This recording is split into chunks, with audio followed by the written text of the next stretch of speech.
Sucre es un departamento de Colombia. Se localiza en el norte del país, haciendo parte de la región Caribe. Su capital es la ciudad de Sincelejo y está dividido política y administrativamente en 26 municipios. Es un departamento que se ha visto abruptamente golpeado por la violencia, según datos registrados de la Unidad de Búsqueda de Personas dadas por desaparecidas. Entre los años 1958 y 2016, el conflicto armado en el departamento de Sucre ocasionó más de 2.000 hechos de desaparición.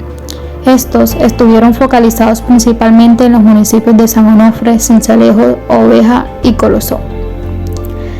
El hallazgo de estas fosas fue posible gracias a la información acopiada por la Unidad de Búsqueda en el desarrollo de la investigación extrajudicial adelantada en el territorio y representada una esperanza para los cientos de familias del departamento de Sucre que buscan a sus familiares desaparecidos, comentó Luz Marina Mozón Cifuentes, actual directora de la VPD.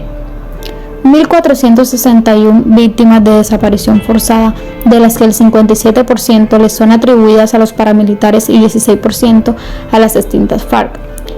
6.092 homicidios, 123 reclutamientos, 1.192 secuestrados y 283.235 víctimas de desplazamiento son algunas de las cifras que deja la violencia registrada en el departamento de Sucre entre los años 1985 y 2018. Estas fueron presentadas este jueves por la Comisión en un conversatorio en Sincelejo, que contó con la presencia de 8 firmantes del Acuerdo de Paz, víctimas y líderes y lideresas provenientes de los Montes de María, de Sucre y Bolívar, dirigentes gremiales, estudiantiles y de organizaciones sociales, así como gobernantes y miembros de la fuerza pública.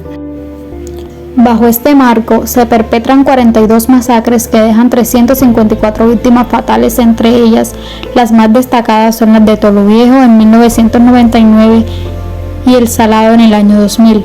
También deben señalarse las de Chengué, Pichilín, Ovejas y Macayepo, todas estas en el año 2002, explicando el documento investigativo de análisis regional de los Montes de María. La mayoría de conflictos armados en la región fueron ocasionados por las dinámicas de la tenencia y lucha por tierra, una lucha que también fue sostenida por el campesinado organizado en la historia de Asociación Nacional de Usuarios Campesinos, quienes se enfrentaron a los hacendados del territorio, y en especial que la década de los 90 el paramilitarismo se consolidó fuertemente en la región, respaldado por los intereses de los ganaderos y los grandes propietarios de tierras. Basta comprender que para 1996 se habían creado 7 de estas estructuras en la región. El crecimiento de estas organizaciones se produjo como consecuencia de la llegada a los Montes de María de las autodefensas campesinas de Córdoba y Urabá, que surgieron en 1994 bajo el liderazgo de los hermanos Carlos y Vicente Castaño Gil y Salvatore Mancuso. Un ejemplo de esto es el caso Chochó, nombrado así el caso del asesinato de 3 civiles en Chochó, Sucre. Las declaraciones de los policías involucrados en el triple crimen ocurrido el pasado 25 de julio en Chochó, Sucre, tienen un común denominador: el coronel Benjamín Núñez, quien en ese momento fungía como el tercero al mando en el departamento. Disparó a sangre fría y a quemarropa contra los civiles Carlos Ibáñez Mercado, José Carlos Arévalos y Jesús David Díaz Monterrosa, quienes se desangraron y murieron en el platón de una camioneta de la institución. El rompecabezas, a pesar de las versiones contradictorias en algunos puntos, ha empezado a encajar con la captura de 10 de los 11 uniformados, por lo que la Fiscalía emitió órdenes para ser detenidos. Hasta ahora, de manera oficial, se conoce la versión del patrullero Jesús Bolaños Castro, quien manejaba la camioneta donde ocurrió el asesinato, y la subteniente Camila Buritaca, que iba de copiloto. Tras el asesinato del patrullero Diego Ruiz en una panadería en San Pues, a pocos minutos de Chochó, los radios de comunicación de la policía colapsaron. La orden era clara: había que capturar sí o sí a los responsables del hecho, quienes harían parte del Clan del Golfo. En ese momento, según lo plasmado en los informes que tiene en su poder la Fiscalía, Buritaca decidió trasladarse al sector del corregimiento de Segovia para atender así la solicitud de unos uniformados que habían detenido a unos sospechosos. La unidad de infancia y adolescencia adscrita al Departamento de Policía de Sucre solicita el apoyo de un vehículo porque tenía unas personas sospechosas en el sector de La Garrita, sobre la Vía Nueva, y necesitaban ser trasladados a un centro asistencial, motivo por el cual me desplazo de manera inmediata al lugar donde me encontraba hasta el sitio reportado para brindar el apoyo correspondiente, contó la uniformada Angarita. En ese punto estaba detenido Jesús David Díaz Monterrosa, quien se movilizaba junto a su hermana Cindy Sierra y José Carlos Arévalo. Posteriormente, Carlos Ibáñez, que pasaba por la zona, también fue aprendido por unos uniformados. Estando allí en el cruce, los policías bajaban de la moto a los tres y a ellos le empezaban a apuntar. Reconoce que escuchó una serie de detonaciones que en su momento pensó que eran piedras lanzadas por la comunidad. Él dice que no vio cuántos eran ni cómo iban porque no se bajó de la camioneta. Solo se reportaron que iban heridas. En el momento que la suben, le pegan en la camioneta en la parte de arriba y le dicen: dele duro hacia la clínica más cercana. Colocó la sirena y a alta velocidad se dirigió a la clínica María Reina. Él escuchó las detonaciones, pero pensó que eran piedras que golpeaban el platón de la camioneta, indicó el jurista. Los ruidos que escuchaba Bolaños correspondían en realidad al coronel Benjamín Núñez, vaciando el cargador de su arma de dotación contra los jóvenes, que recibieron impactos de bala en la cabeza, en el tórax y miembros superiores inferior. A los sujetos los suben en la camioneta y luego nos llaman a nosotros y subimos.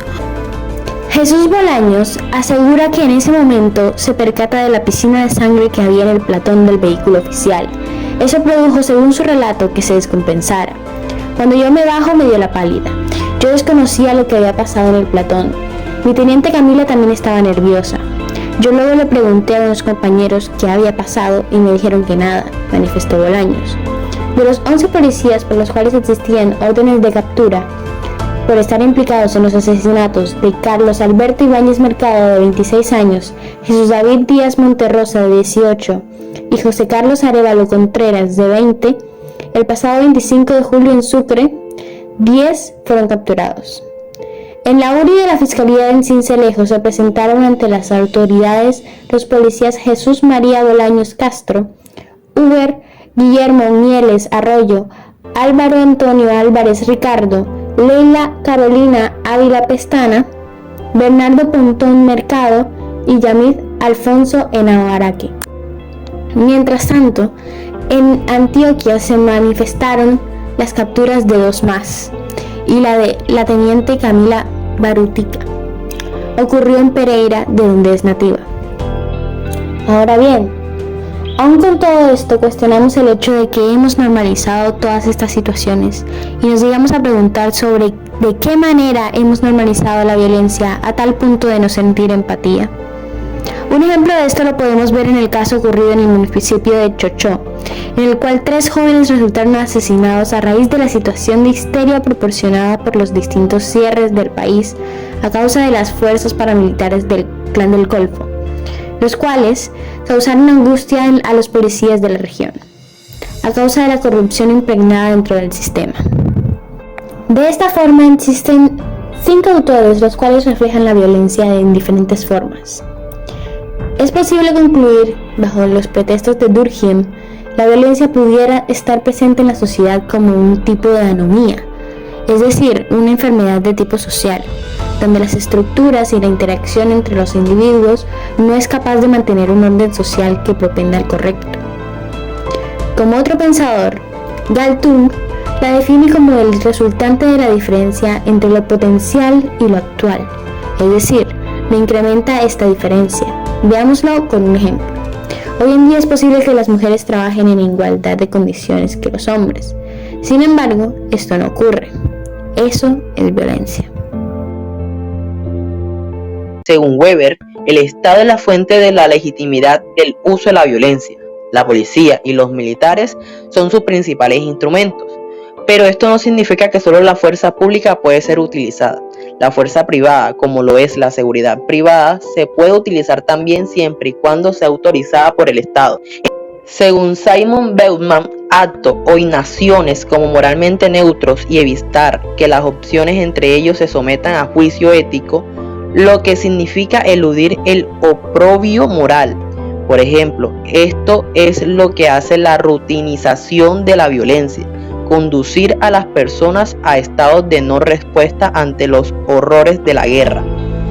Para Niklas Luhmann se trata de un sistema social cuya fuerza destructora se observa en los sistemas más amplios en los que aquella surge parasitoriamente, por ejemplo, la familia, la empresa y las relaciones internacionales.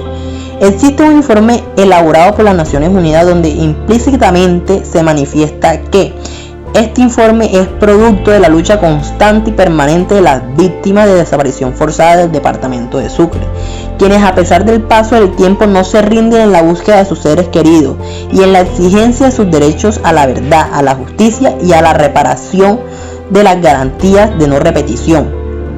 Especialmente con el informe buscamos contribuir al proceso que adelanta la JEP, pues el 30 de agosto de 2018 en Movilicé le solicitó que tomara medidas urgentes para la protección de 17 lugares del país en los que se cree que se encuentran restos de personas dadas por desaparecidas.